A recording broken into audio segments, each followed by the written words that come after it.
নিজের উপর খুব রাগ হচ্ছে। ও বলছে ওর নিজের উপরে রাগ ভাই, হচ্ছে। আমার নিজের উপর একবার খুব ওর রাগ মুখটা দেখো হচ্ছে। কেমন করছে। কি করলাম? আমি কি করলাম ভাই? এই ছেলেটা এখানে এলো আর এখন পকেটে করে $1,00,000 নিয়ে যাচ্ছে।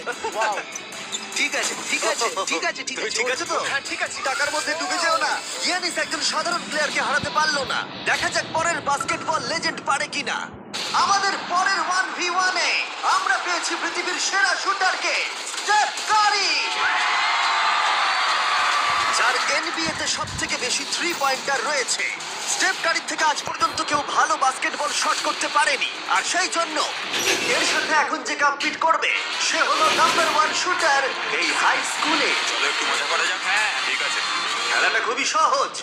আমরা স্টেফ কারিকে দেব 30 সেকেন্ড। তার মধ্যে দেখা যাক ও কতগুলো 3 পয়েন্টার মারতে পারে। কিন্তু ডেমারিয়ান পাবে 60 সেকেন্ড স্টেফ কারিকে হারানোর জন্য। যদি ও করতে পারে তাহলে আমরা ওকে দেব $1,00,000। কিন্তু এ যদি হেরে যায় তাহলে স্টেফ কারির পছন্দ মতো কোনো একটা চ্যারিটিতে আমরা টাকাটা দিয়ে দেবো। কাকে তোমার বেশি ভালো লাগে, স্টেফ কারি নাকি লিব্রন জেমস? লিব্রন। তাহলে তুমি লিব্রনকে পছন্দ ও করো? মাই গড, তুমি ওর বিরুদ্ধে খেলবে, ওকে বেশি রাগিও না। ঠিক বলেছো। ঠিক আছে, তোমার কোর্টে চলে যাও। দেখা যাক ও কেন সর্বকালের সেরা 3 পয়েন্টার।